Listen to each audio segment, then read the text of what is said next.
Now, democracynow.org, The War and Peace Report. I'm Amy Goodman.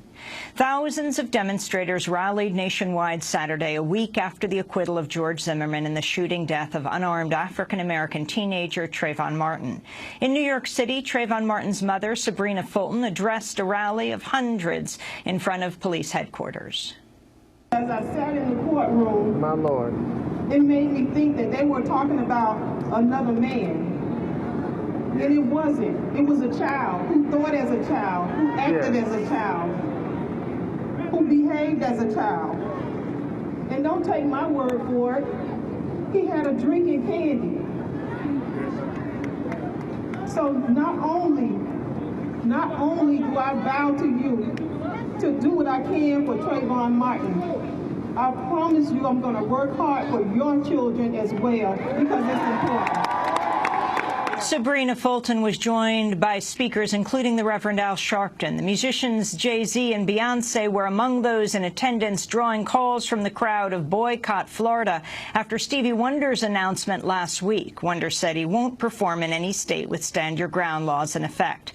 The Justice for Trayvon rallies were held in dozens of other cities, including Miami and Orlando, Chicago, Los Angeles, San Francisco, Oakland, and Atlanta. On Friday, President Obama surprised reporters in the White House briefing room by delivering his first public remarks on the death of Trayvon Martin since Zimmerman's acquittal. In comments that touched not only on the racial elements of the shooting, but on the broader issue of racial profiling, Obama said Trayvon Martin could have been him as a young man. Obama announced no policy changes or actions in response to Zimmerman's acquittal, but he questioned the Stand Your Ground laws that delayed Zimmerman's arrest and were included in jury instructions. For those who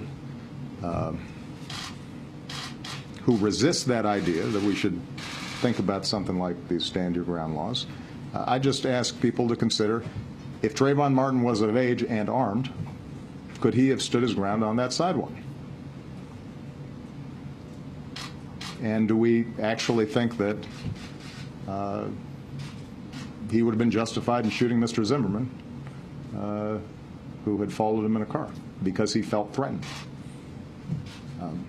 And if the answer to that question is at least ambiguous, then it seems to me that we might want to examine those kinds of laws. We'll have more from President Obama's remarks and the weekend Justice for Trayvon protests after headlines with Dr. Cornel West. The Pentagon's announced 71 Guantanamo prisoners will face parole-style hearings at an undetermined date. The six-member, all-military boards will not rule on whether prisoners are being lawfully held, but if their imprisonment is needed to protect the U.S. from major threats. In addition to having no timetable, the military has yet to disclose which prisoners will go first and whether the media will be allowed to observe. President Obama first ordered the reviews 2 years ago. The 71 prisoners do not include the 86 others who have already been cleared for release but remain behind bars.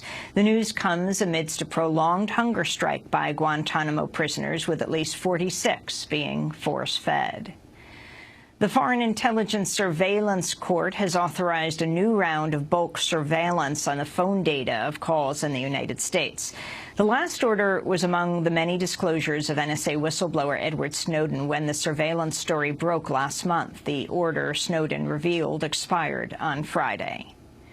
A former CIA officer arrested in Panama in connection with an Italian conviction has returned to the United States. Robert Seldon Lady, who ran the CIA station in Milan, was convicted in Italy and sentenced to 9 years in prison for the kidnapping of a cleric known as Abu Omar in 2003. Omar was snatched from the streets of Milan and taken to U.S. bases in Italy and Germany before being sent to Egypt, where he says he was tortured. Lady was detained in Panama last Thursday at the Italian government's request. But just 1 day later, he was released and put on a U.S.-bound plane. It's rumored the Obama administration applied pressure on Panama behind the scenes, but details have yet to emerge. Italy says its request for Lady's extradition was, quote, disregarded without plausible explanations. The incident comes just as the U.S. is seeking Edward Snowden's extradition from Russia and the thwarting of his potential asylum in Latin America. At least 83 people were killed in a weekend of violence across Iraq. The deadliest day came Saturday, with at least 70 dead. Iraq seeing its worst sectarian violence since 2008, with more than 2,800 killed since the start of April and more than 540 people killed this month. The Obama administration's announced an agreement to convene preliminary talks between Israel and the Palestinian Authority after nearly 3 years. Talks have been stalled since late 2010 over Palestinian demands that Israel halt settlement expansion in the occupied West Bank. On Friday, Secretary of State John Kerry said he's secured pledges to hold initial talks. I am pleased to announce that we have reached an agreement that establishes a basis for resuming direct final status negotiations between the Palestinians and the Israelis. This is a significant and welcome step forward. We know that the challenges require some very tough choices in the days ahead.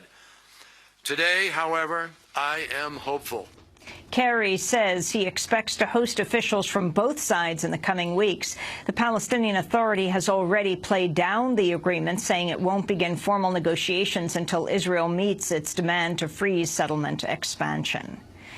Venezuela says it's halted a bid to improve ties with the U.S. in response to the comments of President Obama's nominee for UN ambassador. At her Senate confirmation hearing last week, Samantha Power vowed to confront a crackdown on civil society in countries including Venezuela. In a statement, the Venezuelan government announced it would abandon talks with the U.S., saying it will never accept interference in its internal affairs. The U.S. and Venezuela had launched reconciliation efforts last month with a meeting between Secretary of State John Kerry and Venezuela's foreign minister in Guatemala. The U.S. military sparked criticism in Australia after dropping 4 unarmed bombs on a protected natural park. 2 U.S. jets were forced to dump the explosives when their training mission was canceled and they needed to lose the extra weight to conserve fuel.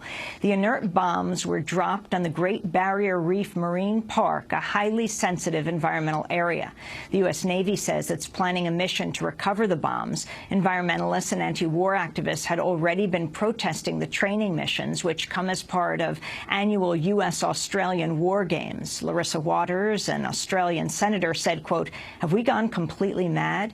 Is this how we look after our World Heritage Area now, letting a foreign power drop bombs on it?"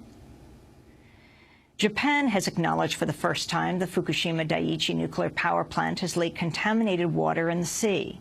The plant's operator admitted earlier this month that radioactive material had likely been leaking for the past 2 years, ever since it was heavily damaged by a massive earthquake and tsunami.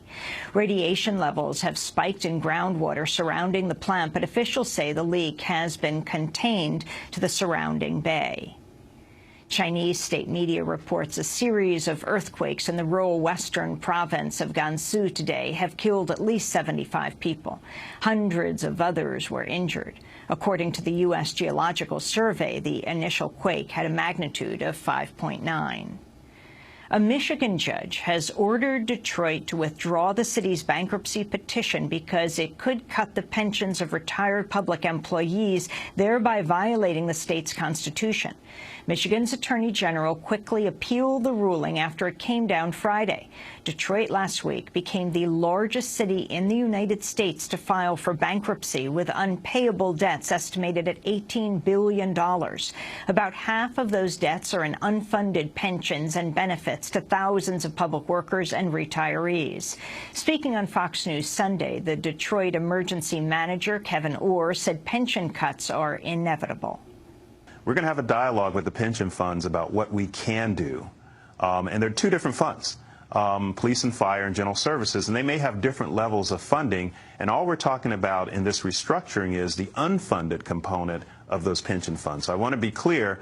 The pensioners, it's a significant sum of money. Make no mistake about it. And there are going to have to be concessions. Concessions may be different for each fund, and they're going to be focused on the unfunded portion, but they will have some component of their pension. But you are saying that pensioners who worked for the city for decades are not going to get the benefits they thought they were going to get. There are going to be some adjustments. There are probably going to need to be some adjustments. And what do you Bankruptcy proceedings could begin as early as this week. If approved in court, Detroit's bankruptcy would force creditors to enter into negotiations on resolving its debt.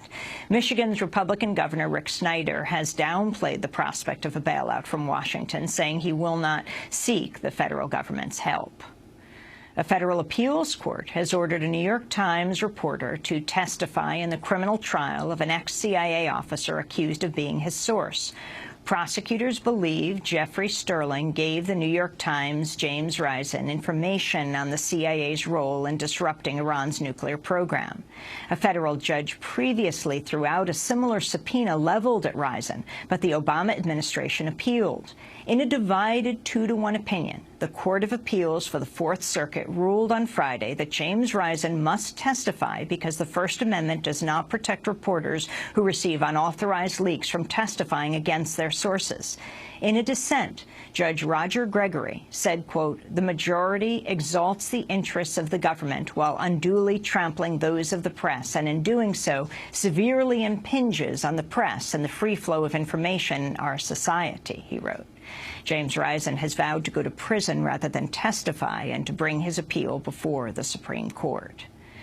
And the trailblazing journalist Helen Thomas has died at the age of 92.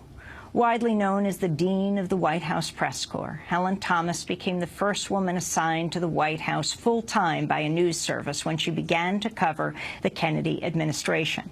She went on to cover every president since until controversial comments on the Israel-Palestine conflict forced her to retire in 2010. Throughout the two-term Bush administration, Helen Thomas asked some of the most critical questions in the White House press newsroom.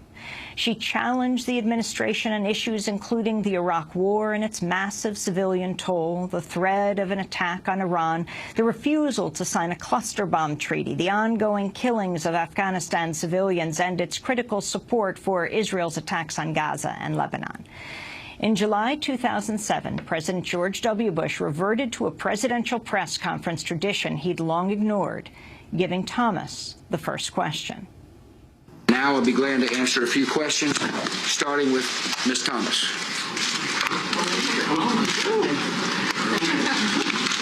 President, you started this war, the war of your choosing. You can end it alone today. At this point, bring in peacekeepers, UN peacekeepers. 2 million Iraqis have fled this country as refugees. 2 million more are displaced. Thousands and thousands are dead. Don't you understand? We brought the Al-Qaeda into Iraq. I was hoping to solve the Iraqi issue diplomatically. That's why I went to the United Nations and worked with the United Nations Security Council, which unanimously passed a resolution that said disclose, disarm, or face serious consequences. That was the message, a clear message to Saddam Hussein. He chose the course. Didn't they go into Iraq? It was his decision. That's the late Helen Thomas questioning President George W. Bush in July of 2007. Earlier that year, I interviewed Helen Thomas at the Media Reform Conference in Memphis. I asked her for her take on the consolidation of media control by a small number of mega corporations. And tell them, forget about all those profits and help the country. That the media should be a public service. You cannot have a democracy without an informed people. And that should be their role. They can make their money everywhere else. That was Helen Thomas speaking on Democracy Now! In 2007. She died on Saturday at the age of 92. You can go to democracynow.org and see our interviews with her over the years. And those are some of the headlines. This is Democracy Now!, democracynow.org, The War and Peace Report. I'm Amy Goodman.